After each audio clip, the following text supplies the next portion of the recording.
Vamos nesta noite fazer o estudo, como tem feito, compartilhando a palavra do Senhor, a palavra de Deus com vocês. Então aqui na primeira carta do apóstolo Pedro, no seu capítulo 4 e também o capítulo 5.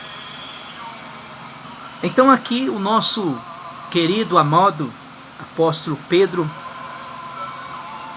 ele vai falar da vida daquele que serve a Deus. Que nós devemos andar segundo a vontade de Deus. Porque antes de nós não servirmos ao Senhor, antes de nós não servirmos a Deus, nós vivíamos pelos nossos desejos, pelos desejos da carne, uma vida desenfreada, não tinha controle a nossa vida. Mas agora Cristo, pelo seu poder, por muito da sua graça e da sua misericórdia, agora nos fez um trajeto, nos deu um rumo na pessoa bendita de Cristo Jesus. Então aqui,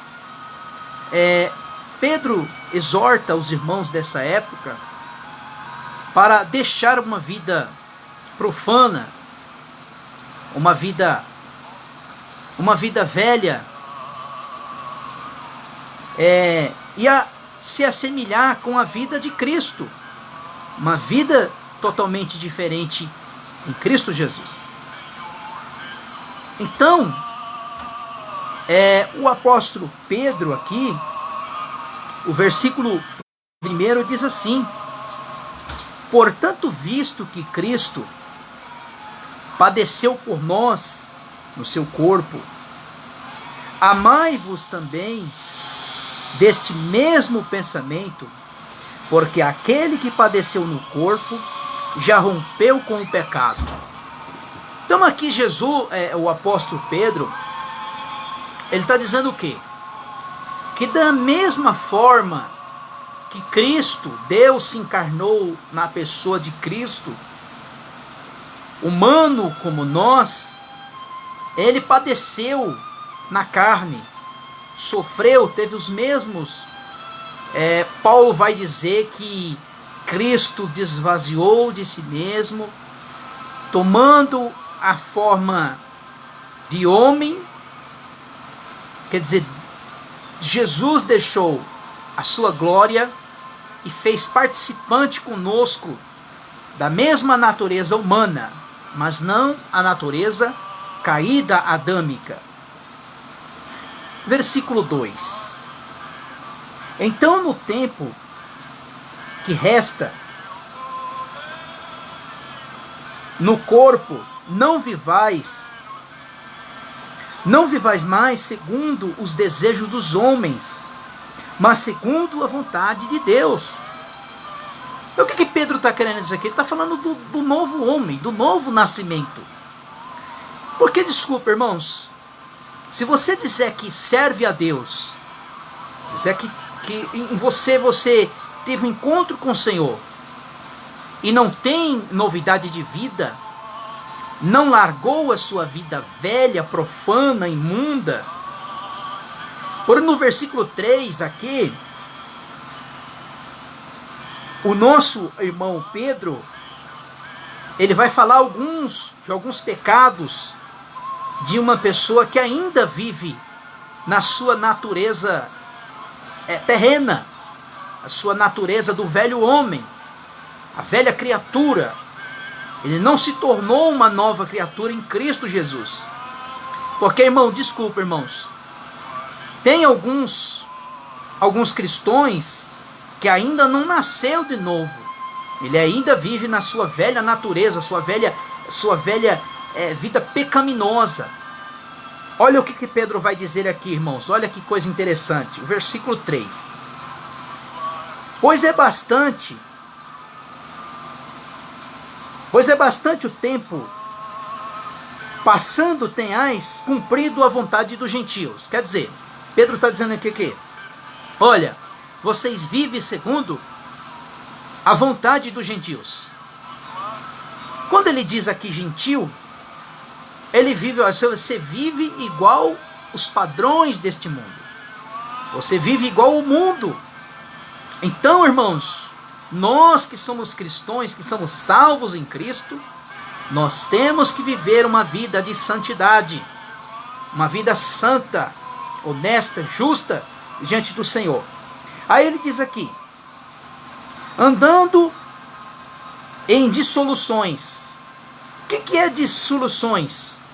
É o rompimento de um acordo. Quando você e eu aceitamos Cristo Jesus como nosso Salvador, nós fizemos um acordo com Ele. E acordo que nós fizemos com o Senhor, que nós devemos andar segundo a vontade de Deus. Por isso que Pedro está dizendo, olha, uma vida segundo a vontade de Deus. Segundo, que ele fala aqui neste versículo 3, ele fala sobre as concupiscências. O que é concupiscências? Cobiça de bens naturais, apelos pelos prazeres sensuais, tudo que é compulsivo. Então, se você dizer que você aceitou Cristo Jesus e você vive nessas compulsências, quer dizer, uma pessoa compulsiva, não tem controle de si mesmo. Aí o terceiro vai falar sobre glutonarias, bebedice. É correto um cristão beber? A questão da bebida, ela está se auxiliada à bebedice. Olha o que ele vai dizer aqui, ó. Pois é bastante o tempo que resta, tinhais cumprido a vontade dos gentios, andando em dissoluções e concupiscências, glutonarias, bebedice, abominações e idolatrias. É correto um cristão beber ao ponto de se embriagar? O que a Bíblia diz sobre isso? Quando Paulo diz a Efésios, capítulo 5, a partir do seu verso 18, diz assim, ó, não vos embriagueis com vinho, que há contenda, mas enchei-vos do Espírito Santo. Verso 19, falando entre vós em salmos e hinos e cânticos espirituais, cantando e salmodiando diante do Senhor o vosso coração, dando sempre graças por tudo o nosso Deus, Pai de nosso Senhor Jesus Cristo. Então, irmãos, não tem por motivo um cristão que é salvo e viver em bebedice. Por quê? Porque nós temos o maior, que nem o versículo 18 diz assim, não vos embriagueis com vinho, aonde a ira e a contenda. Mas aí Paulo dá a recomendação, olha, vos encheis do Espírito Santo. Como é que o crente, ele é cheio do Espírito Santo? É a reunião solene, é os cultos entre os crentes, compartilha com os outros crentes, com os outros salvos, falando entre vós salmos, cânticos, hinos espirituais, cantando e salmodiando ao Senhor. Então, não tem motivo de um cristão salvo se embriagar com as coisas deste mundo. Vamos lá ao versículo 5. Há, porém, de dar conta daquele que está preparado para julgar os vivos e os mortos. Quem é que vai ser esse juiz, irmãos? O juiz é Cristo. Deus vai dar toda esta autoridade, quer dizer, já deu toda esta autoridade ao nosso Senhor e Salvador Jesus Cristo, de julgar os vivos e os mortos. Versículo 6. Pois é por isso, há de porém daquele que está preparado para julgar os vivos e os mortos. Versículo 6. Verso 6. Pois é por isso que foi pregado o evangelho até os mortos, para que na verdade fosse julgado segundo os homens no corpo, mas viver segundo o Deus em espírito. Irmão, quando Pedro diz aqui que ele, por isso que foi pregado o evangelho até os mortos, não é que Cristo, na sua morte, no versículo 3, no capítulo 3, Pedro também fala sobre isso, que Cristo foi lá e pregou os espíritos que estavam em prisão. Só que nós atentamos o seu contexto.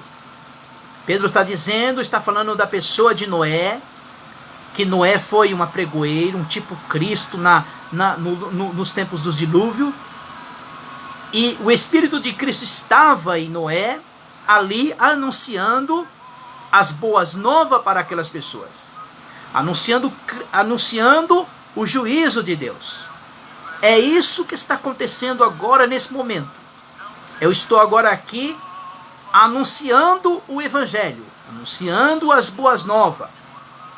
Então por isso que o nosso irmão apóstolo Pedro é um exemplo, uma pessoa que não conhece a Cristo, que não conhece a Jesus, ele está morto em delitos e pecados. Então eu estou aqui como ministro de Cristo, ministro do evangelho, ministro, embaixador do evangelho de Cristo, anunciando uma boa vida para você, anunciando o santo evangelho, porque Paulo vai dizer que o evangelho é o poder de Deus. Versículo 7. Ora, está próximo o fim de todas as coisas, portanto, sede sóbrios e vigiai em oração.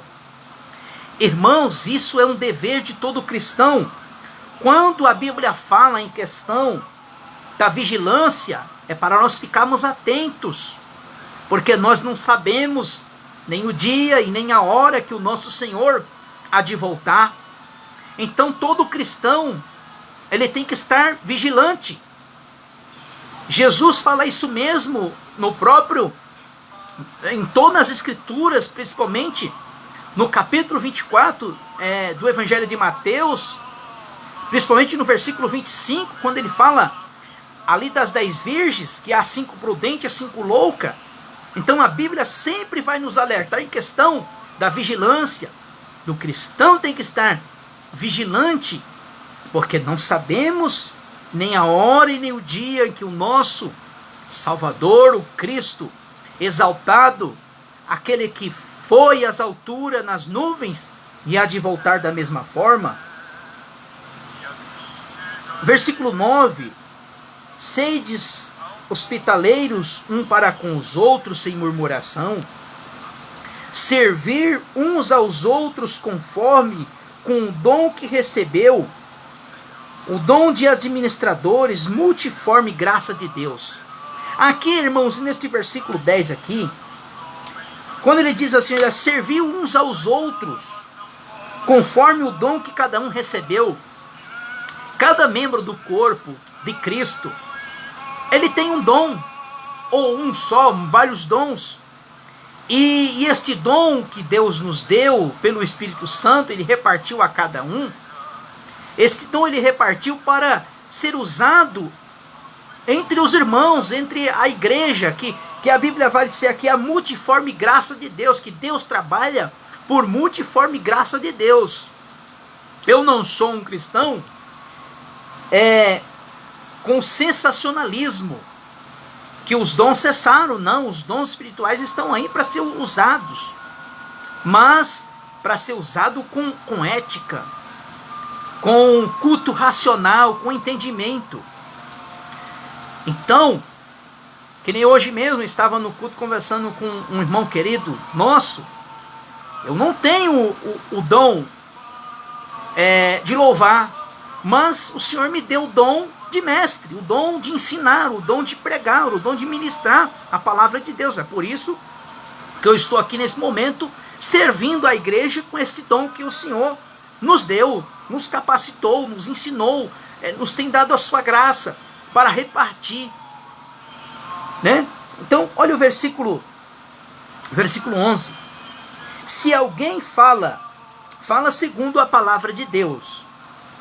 Se alguém ministra, ministre segundo a força que Deus dá, para que em tudo Deus seja glorificado por Jesus Cristo, que pertence à glória e o domínio que para todos sempre. Amém. Então aqui ele está falando aqui da multiforme graça de Deus, que o Espírito Santo reparte os dons com o corpo de Cristo. E isto, né? E nós temos, que nem Paulo vai dizer, procurai os melhores dons. Então quando a gente recebemos, quando a gente fomos revestidos de Deus, revestido do Espírito Santo, já numa plenitude nós recebemos. Agora nós temos que procurar os melhores dons, né, que o Espírito Santo repartiu conforme a sua bem vontade. Versículo 12. Amados, não vos estranheis a ardente prova que vem sobre vós, para que as provas com as coisas estranhas vos acontecem. Então, nessa época aqui, irmãos, como não é diferente dos tempos de hoje, mas nos tempos da igreja primitiva, as perseguições eram muito maior. Logo, algum tempo à frente, veio as perseguições, principalmente do Império Romano, destruiu Jerusalém, muitos cristãos morreram, mas isso não é o fato que eu quero falar agora. Versículo 13. Pelo contrário, alegrei o fato de serdes participante das aflições de Cristo, para que também na revelação da sua glória vos regozijes com alegria. Então quando Pedro está dizendo assim, com a participação, para seres participante das aflições de Cristo, o que Pedro está querendo dizer aqui? É para olhar para o sofrimento de Cristo Jesus, do Deus encarnado, que sofreu a morte, padeceu pelos injustos e pelos justos. Versículo 14. Pelo que o nome de Cristo sois vertupados, bem-aventurados sois os pobres, vos repousa o Espírito da glória de Deus. Que nenhum de vós padeça com um homicida. Quer dizer, o que Pedro está querendo dizer? Nenhum de vós padeça, quer dizer, não faça parte junto com os ímpios, com aqueles que praticam iniquidade, com os homicidas, aquele que comete homicídia, que é omisso, mata, com um ladrão, ou com um malfeitor, com quem que se intromete nos negócios alheios. Então, irmãos, quando nós falamos em questão da santidade, é separado, nós somos separados. Por isso que o nosso irmão apóstolo Paulo vai falar em 1 Tessalonicenses 5:23, que a nossa santificação não seja só no espírito, mas também que seja tanto no corpo, na alma e no espírito. Versículo 16. Entretanto, se padece como Cristo, não se envergonhe, antes glorifique a Deus por este nome. Aí Pedro vai dizer aqui algo maravilhoso em questão do juízo.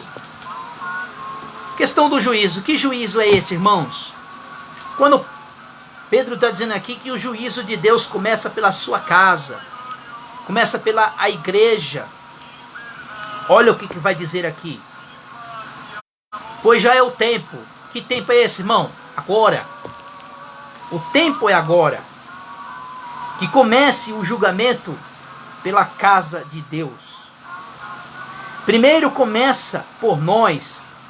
Qual será o fim daqueles que são desobedientes ao Evangelho de Cristo?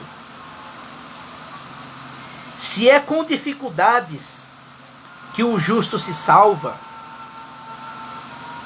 para que o ímpio e do pecador.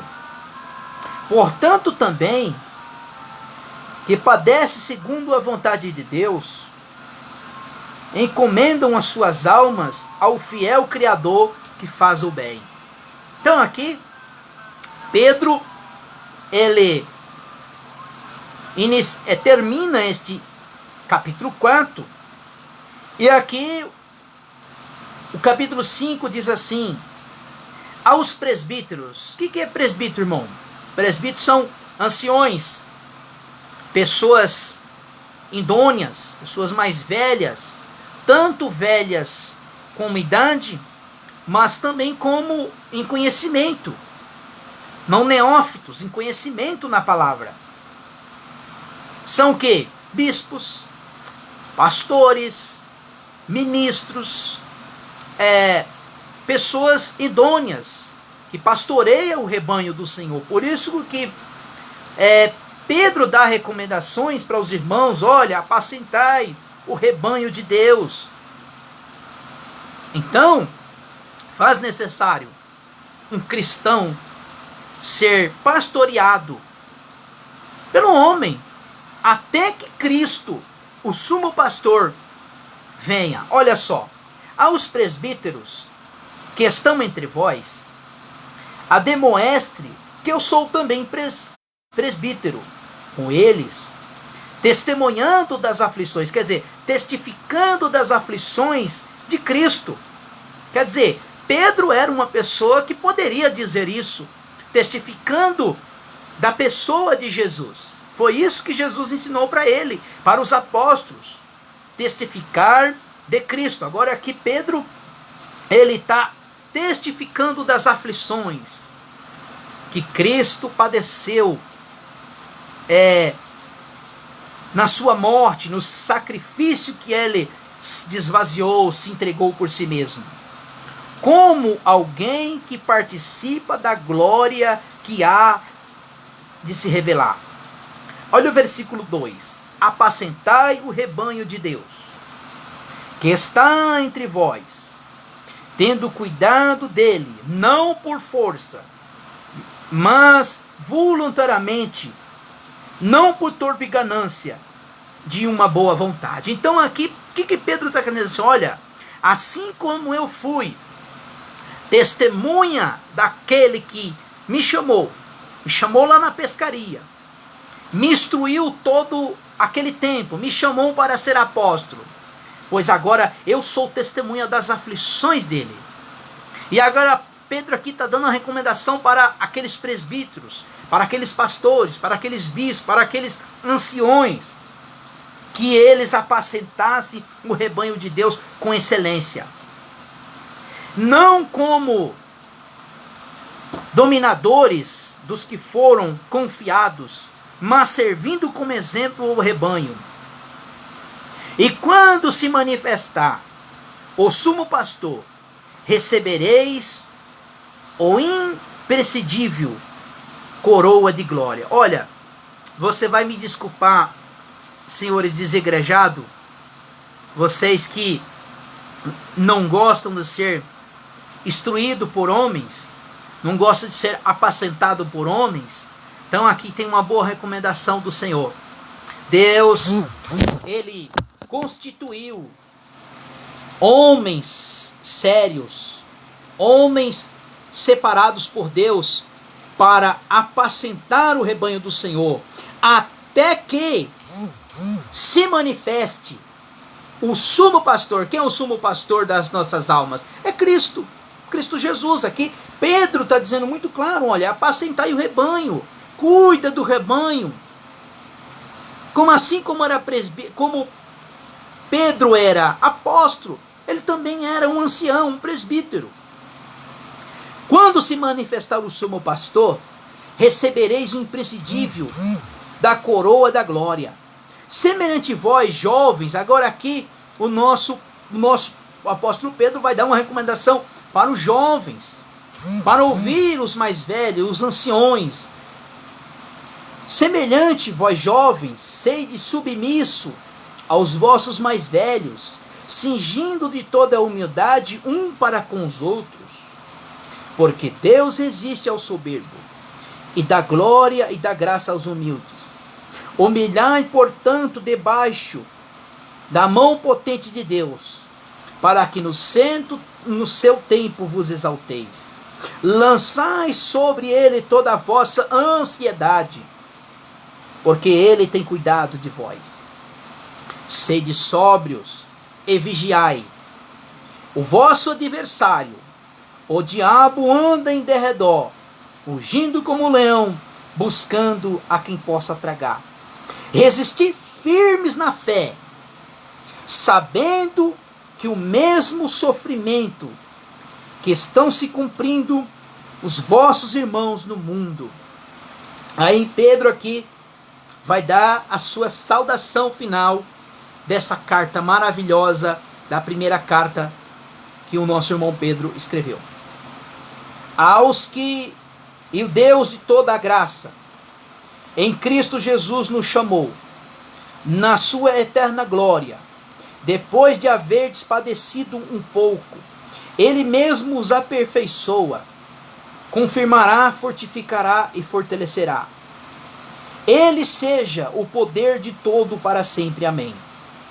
Por meio de Silvano, nosso fiel irmão, como mensageiro escrevi, resumidamente, exortando e testificando que esta é a verdadeira graça de Deus, que nela sejais firmes. Verso 13. Vossa